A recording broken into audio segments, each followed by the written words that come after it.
this is an emergency. I'll have to ask you to stay here for now. Everything's arranged, and nobody will disturb you. I'm sorry, but this isn't something I need your help with.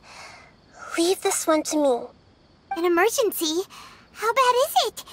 Nahida, will you be okay? Don't worry. If my assessment is correct, though there may be some minor disturbances, it won't lead to a disaster.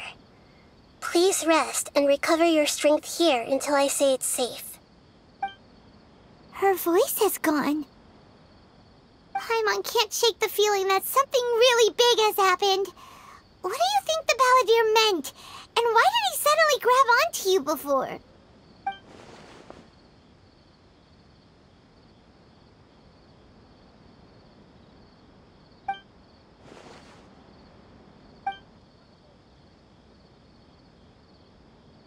He wants to change the past? But surely that's impossible! Right! You can't just rewrite history! All that stuff happened already in real life! It's like, imagine Paimon drank all the water in this inn. Even if no one was there to see it, Paimon would sure as heck remember drinking it. So, why does Paimon still have a bad feeling about this? Paimon can't help but feel scared about what he might do. Ooh, Paimon's so confused. Huh? Ah! Sorry, Paimon accidentally... It's the Balladeer's fault for causing Paimon all this mental stress. But erasing yourself from history? It's unthinkable. Is that really possible in Irminsul?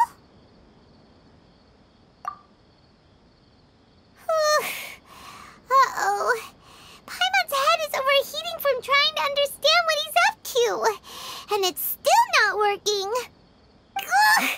Paimon's had it with that little brat. He's been nothing but trouble ever since we met him. There's no way he'll actually succeed, right? Otherwise, won't everyone who's connected to him be affected too?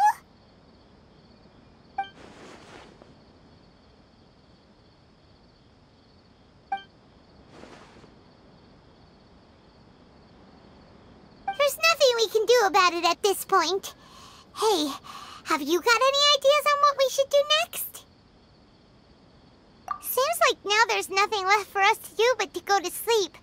But Paimon's still so worried.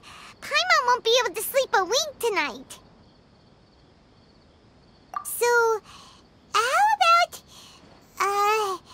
we list all our favorite foods to take our mind off things?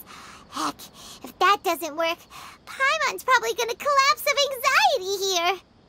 Alright, Paimon will start. First dish. Munstack grilled fish. Oh, and chicken mushroom skewers. Tea break pancakes, cream stew, sauteed matsutake, and Dragon chili chicken, almond tofu, satisfying salad. Oh, also Adeptus Temptation, golden shrimp balls, triple layered consomme, lotus seed and bird egg soup, and...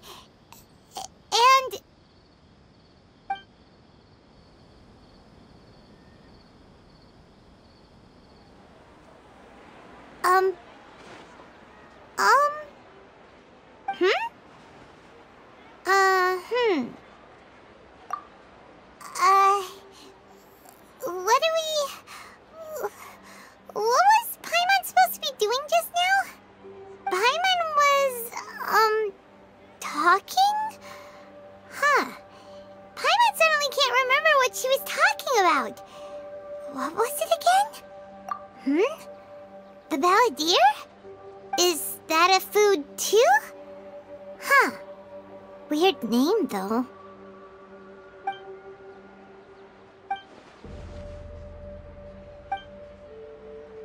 What's wrong? Your eyes are like saucers. Was it something Paimon said? So, the Balladeer. Is that someone's name? 'Cause it sounds like a nickname or something. Okay, sure. Where are we going? Huh? Fine by Paimon, but is everything okay? You're acting like this is an emergency.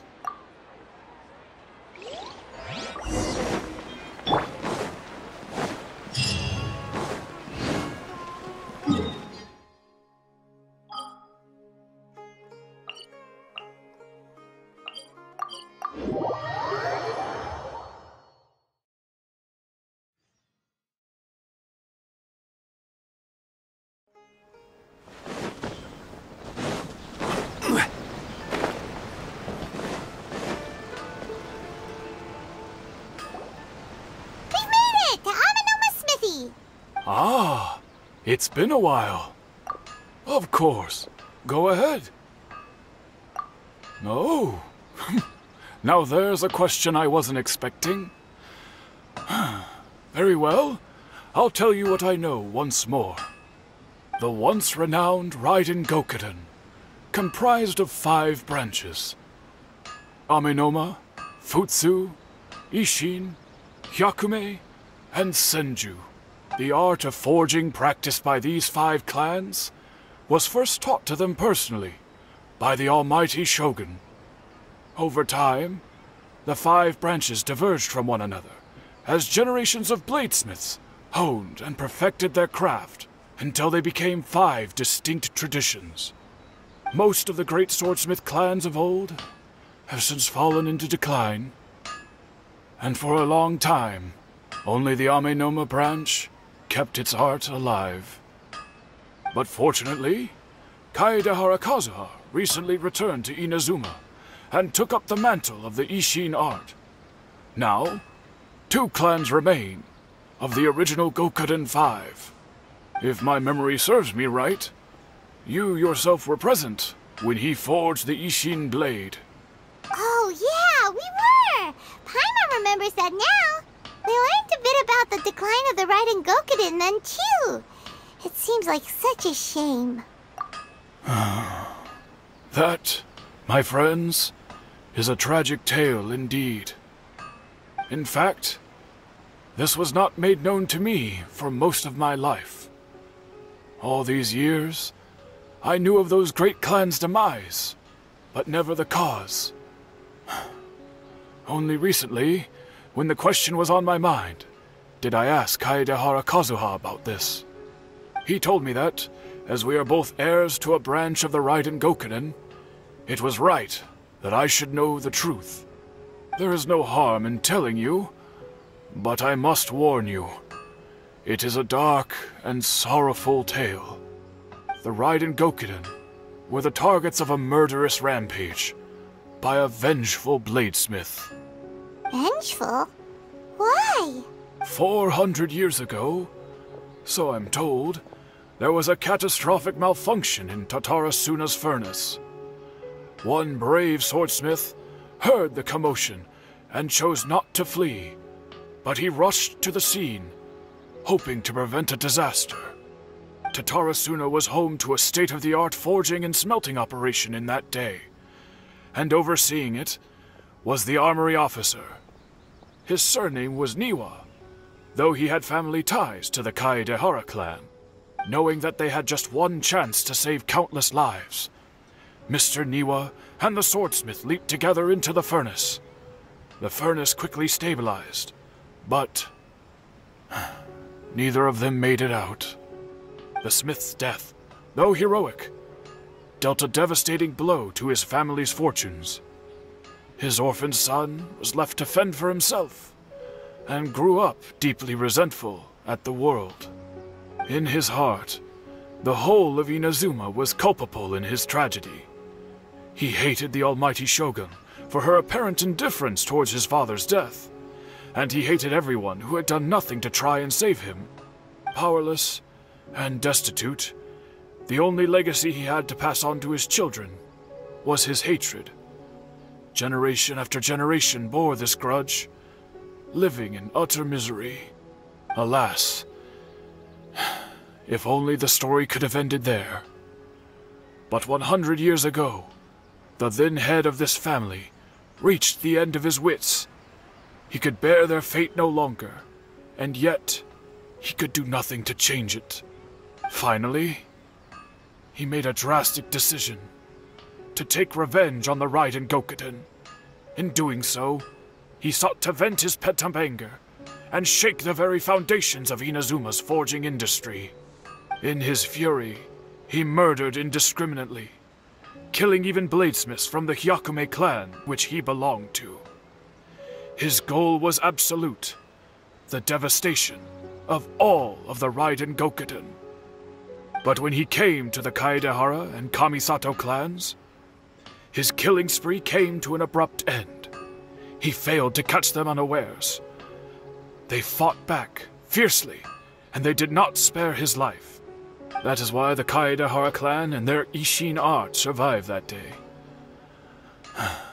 I suppose they were the lucky ones, under the dire circumstances.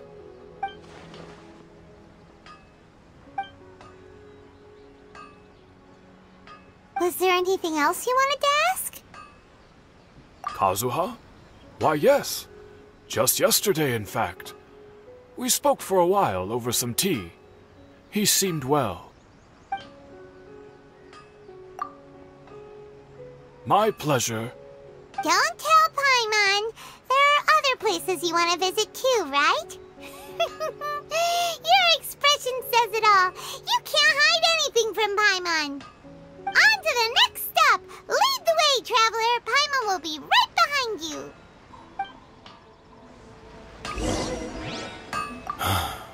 Whenever I'm reminded of what happened back then, it always weighs on my heart.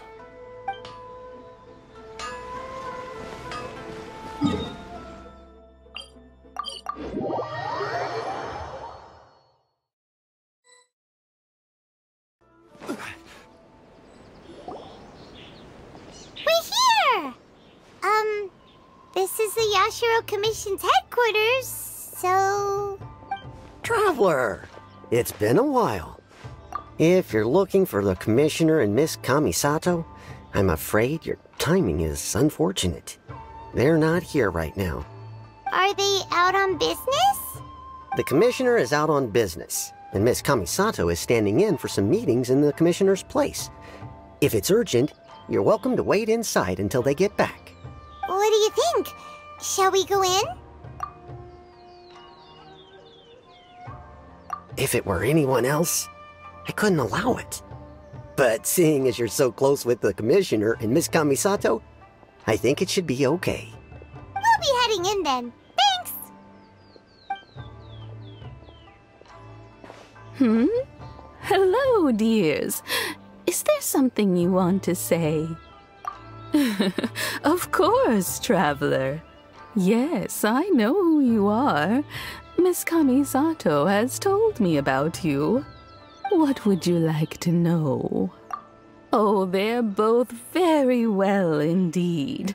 Lately, Miss Kamisato has been rather busy attending all kinds of meetings and occasionally paying visits to some local organizations on the Commissioner's behalf. As for the Commissioner himself, well, you know, busy as ever. That much hasn't changed. Although he does seem to be in a rather good mood these days. So pretty much business as usual on the Yashiro Commission, huh? Very much so.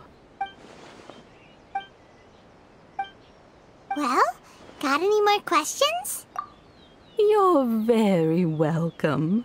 In fact, I would love nothing more than for you to come and visit more often. But I'm sure you must be far too busy to have time for that. Miss Kamisato talks about you all the time. She seems so thrilled to have you as a friend, and she's always saying how talented you are and how much she admires you. I must say, many things in Inazuma seem to have taken a turn for the better since you arrived here. So you're not just Miss Kamisato's knight in shining armor, you know. You're a hero to us all. I mean it. Whenever the commissioner dines at home, Toma always joins him. I always find myself at my most relaxed when I'm serving the two of them and listening to them chat away. The commissioner has such a busy schedule that he doesn't always have the chance to take his meals at home, but given the opportunity, he always prefers to dine here. They say it's because Toma's a much better chef than most. Oh, the commissioner is so fond of home comforts. They get to talking about you sometimes too, you know. Always with a very fond tone. The way one would talk about dear old friends around whom one can truly be themselves. Miss Kamisato occasionally joins them as well. Whenever the whole family gets together and they start talking about people they've met and experiences they've had, you always get a mention. It's been many years now since the late Mr. and Mrs. Kamisato passed away. Much has happened in the Kamisato clan in that time. As someone who is old and gray enough to have watched their son and daughter grow up, it makes me so happy to see them meet a dependable friend whose company they enjoy so much. So, in the future, if you ever do have the time, please know you are always very welcome at the Yashiro Commission headquarters. There will always be at least one old lady who would be delighted to have the pleasure of your company. Wonderful. Thank you. Paimon likes it here too. Also, you were saying something about the food here being really great. Paimon's itching to try it. We may just have to invite ourselves around for dinner sometime. Paimon meant we should come pay a visit again real soon. Ideally around dinner time. Of course. You're always welcome. Alright, goodbye for now. Where are we going next? Great! Goodbye, ma'am. Don't worry, we'll see ourselves out. All right, then. Take care now. Hope to see you soon. Oh, are you two leaving already? Yep, everything's taken care of now. Don't worry. Very well. Safe travels. Goodbye.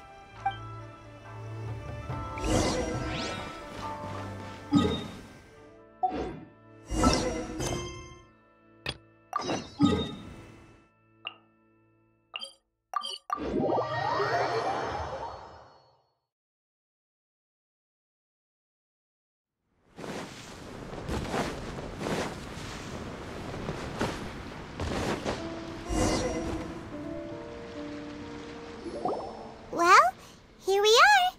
But what are we looking for? Something or someone? Do my eyes deceive me, or is that the traveler and Paimon? Xavier, what are you doing here? I was in the general area, and now I'm in this specific area. There, that's me. So what about you two? We have some questions and thought you might be able to help. Certainly do. I've researched the furnace here in some depth. If there's anything you want to know, just ask away. Like the back of my hand. Make no mistake, I have been here a good many times before. Not only that, but I've met people in Inazuma whose families used to live in Tatarasuna years ago. They said it's all true, the history here. Oh, well, it's a long story, don't you know? The tale of Tatarasuna starts a long time ago. I'm told that its history is one of the most foremost forging and smelting operations in the nation, goes back around 1,000 years. Still, the furnace has had a couple of serious maintenance issues along the way. A couple? When exactly? One was just in the last few years, the other was several hundred years ago. A fun fact, I'm not the first Fontaine tech guy to come and work on it either. There was a guy back then too. They say he was a mechanic who consulted on a technology upgrade. It seems like the technological collaboration between our two nations goes back a long way. How about that? Hey, weren't you gonna ask Xavier something about Tatarasuna? Come on, ask already. Oh, I didn't realize you two were here for a history lesson. Me neither. Paimon doesn't know what's gotten into this one today. Feels like we've been preparing for a history exam or something. What brought this on? Did you just wake up today with a sudden burning desire for historical knowledge? Sure, go ahead. A kabuki mono? No, I can't say that I have. I do know the word, Inazuman for those eccentric types who always go around dressed to the nines. Just the sort of person that I'd like to meet, actually. But sadly, I've never had the pleasure, nor have I come across anything to do with a kabuki mono where Tatarasuna is concerned.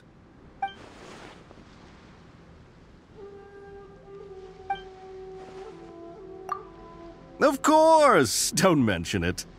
Oh, we're leaving? Okay, bye, Xavier. Oh, you're most welcome. More than happy to help. Farewell. Looks like you got all the information you're looking for. Sure, but what's up with you today?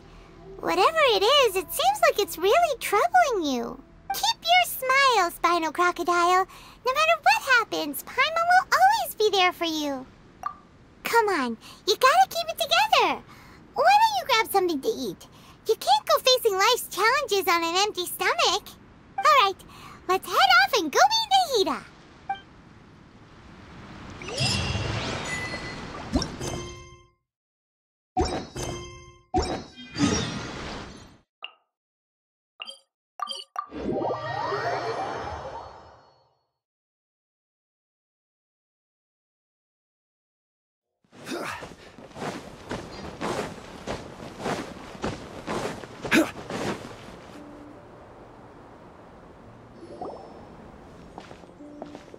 Hey, it's them!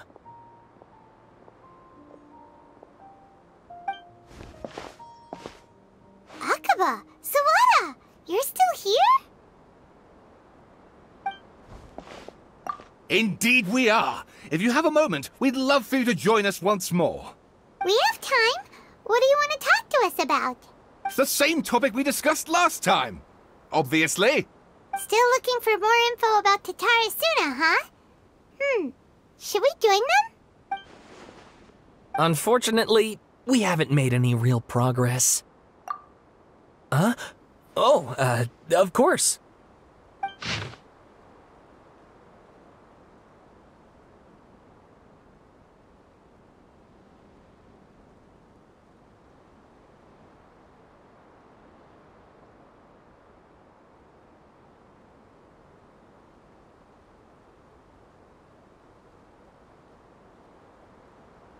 I presume you'll want to read mine as well.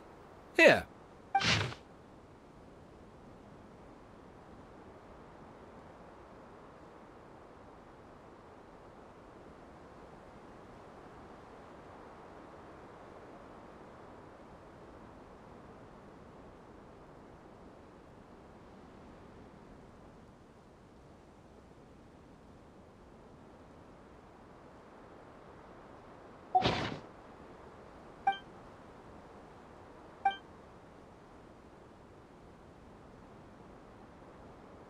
Well, what do you think? Hey, Traveler. Remember how last time Akaba was saying how he wished he could gather more information about all this? Well, we just got back from Inazuma. So how about we tell them what we learned? What did you find out? Something big? It's a long story. Basically, we have some friends in Inazuma, and... Wow, so many new details. Thank you so much for sharing that with us. Well, well, so it all comes down to one man's desire for revenge. Huh. You heard this from a member of the Amanoma clan, you say? Then I guess it must be true. Ugh. So there's no ghost story here after all. This new information actually lends further credence to my hypothesis. Evidently, swordsmiths were seen as having an incredibly prestigious role in society those days, to the extent that harming them was conceived of, at least by the perpetrator, as a way of exacting revenge against those in power. Yes, okay, point taken, you were right. But that doesn't mean I can't carry on with my novel. And they're back at it. These guys are really into this. Oh, so sorry. Look at us, prattling on about our projects and ignoring you. Thank you so much for the information. You're welcome. See ya. Keep us in the loop if you find out anything else. Will do.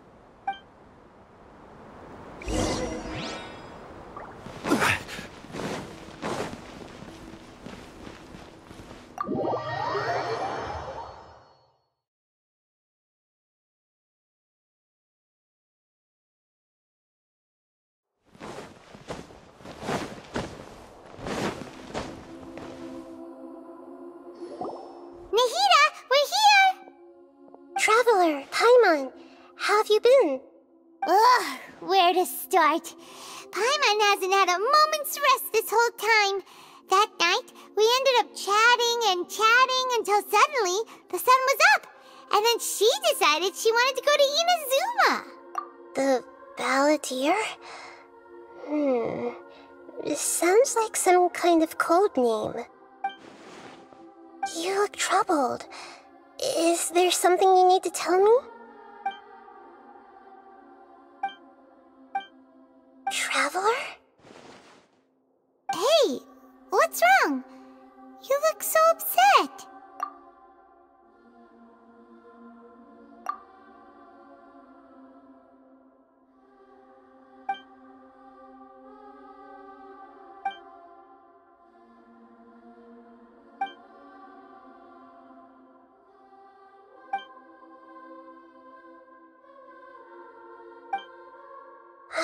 That's quite a story. So, this puppet known as the Balladeer erased himself from Irminsul, hoping that he could change the past. But how was he even able to do that? As the Traveler said, he very nearly became Sumeru's deity. Admittedly, I remember it a little differently. I don't recall finding anyone inside the machine after we defeated it. Nevertheless, it does make sense. If someone were to successfully erase themselves from Irminsul, the world would change to reflect the new reality.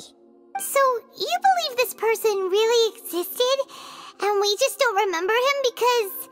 well, because he literally changed the world? Yes. Theoretically speaking, it is possible to do this. But I'm struggling to imagine the kind of person who would dare go through with it. The Traveler comes from a world beyond to that. That's why there's no information about her in Irminsul, and it also explains why any changes to Irminsul wouldn't affect her. So if there's anyone in the world capable of retaining memories from a past that has been rewritten, it's you. It's quite incredible when you think about it. Paimon's having a hard time understanding this Balladeer guy's motivations. Why did he do it? I can only make inferences based on the information we've been given. As for what kind of person he was, only you remember that.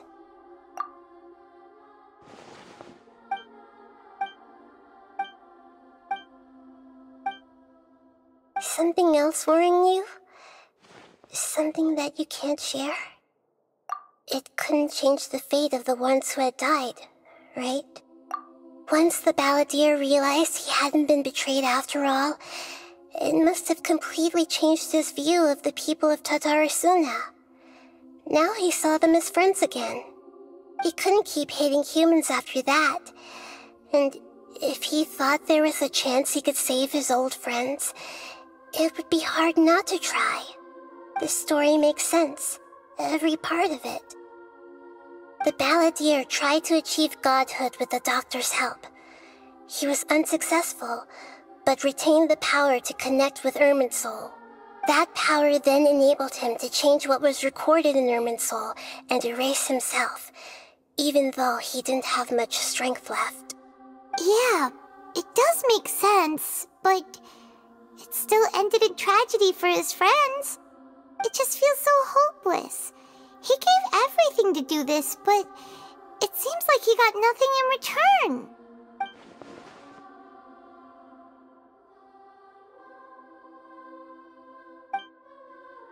Please wait a moment. I want to check something. Found it. This should be the one. It turns out that I have a strange way of confirming everything she has told us. What is it? A record from a personal collection. It was tucked away in a corner. You should take a look.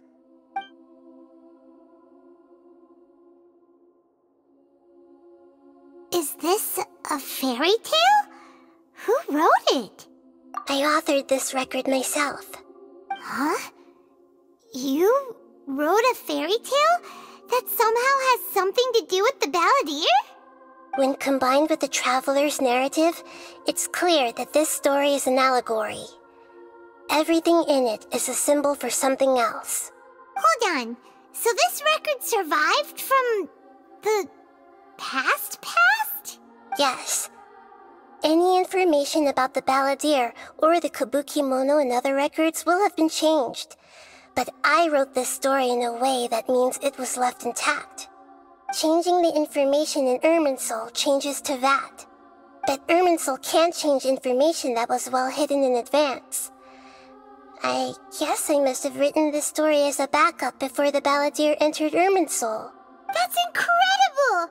What a great idea! And sending the traveler into Irminsul with the balladeer must have been a further precaution. I knew she'd remember everything. This story is abstract enough that it still resonates with the present information recorded in Irminsul. But if we connect all the different pieces together, the true story that emerges is the one she told us.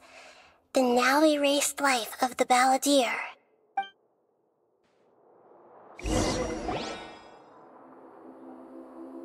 There was once a lone monster draped in fox fur.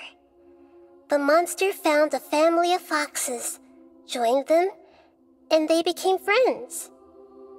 The monster lived with the family day and night, and everyone treated it as one of their own. Once in a while, the monster would take off its fox fur at night and lament to itself as it gazed at its reflection in the water. I am a monstrosity, yet they are too foolish to see it. I pity them. But the monster soon found solace when another came to live among the foxes who was not their kin.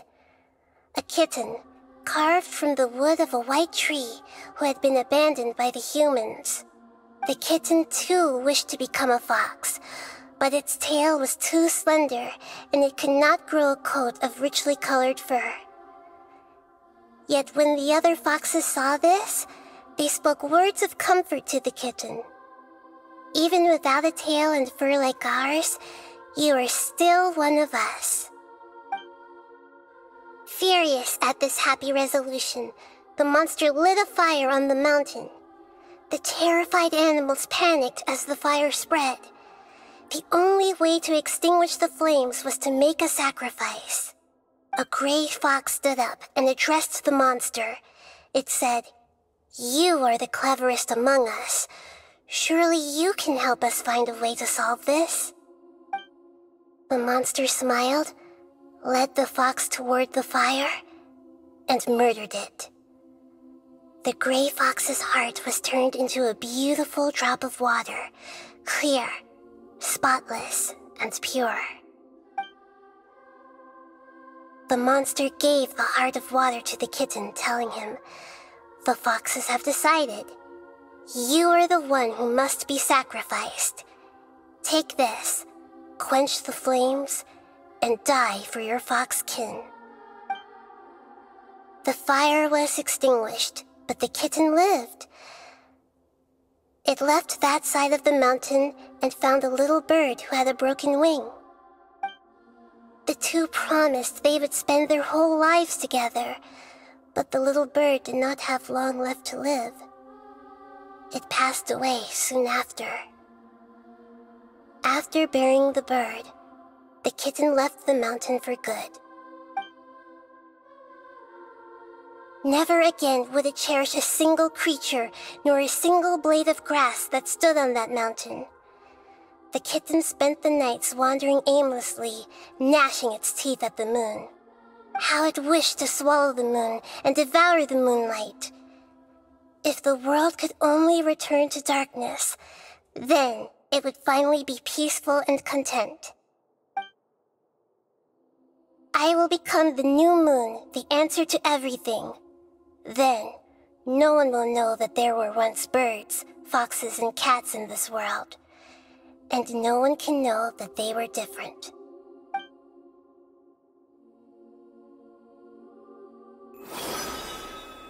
We solved it! I remember now.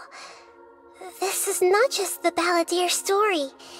It is his very own memories. I made a backup so that it would be preserved no matter what happened. To become a god, he was experimented on and modified countless times. It was brutal torture, and the only reason he was able to survive is that he was a puppet. This memory was extracted from him by the scholars. Presumably, they kept it to have something to defend themselves with. Creating a deity was just the first step. Some of them wanted to be able to control it. That's why they backed up his memory for later use. I buried it deep inside one of my own dreams, and then hid it inside an allegorical story so that it wouldn't be altered. It's hard to believe that this person really existed, let alone that he tried to get rid of us on more than one occasion. Paimon has no memory of him at all. He completely vanished like a puff of smoke. The balladeer agreed to help me look for information about the Descenders, and although he was unsuccessful, he still helped you. Before he vanished, he confirmed an important detail, that Conria was where your twin first came into this world. We still don't know how the change to Irminsul will affect the senior ranks of the Fatui, but in all likelihood, they won't even remember their own Harbinger. It sounds like Paimon wouldn't like this guy a whole lot if he was still around. But still, Paimon doesn't like the way it all ended that much better. This is why wisdom alone cannot answer all our questions. We look, we see, and we comprehend, but the question still troubles us. So the answer is not everything. People yearn to find the truth and then conquer the troubles they face. When you give someone the truth, you give them a chance to choose their own destiny. To others looking on, this may seem like a pointless endeavor, but for him, the chance to act on his desire to disappear must have meant a lot. Never forget that even when we walk beneath dark clouds along a road filled with suffering, the light of wisdom is always there, guiding us toward a better destination. And that is what you have been doing all along. Yeah, Nahita's right. Cheer up! How about we go get something to eat? We can pick up this heavy conversation again later. Good idea. Paimon, why don't you take her out for a walk to clear her head? You got it! Come on, Traveler! You need to get out of your head for a while. You'll feel much better after taking a walk. Let's go get a snack from one of the stalls in the Grand Bazaar! That'll be sure to lift our spirits! There's a few things I'd like to look into. You should go take a walk and try to unwind.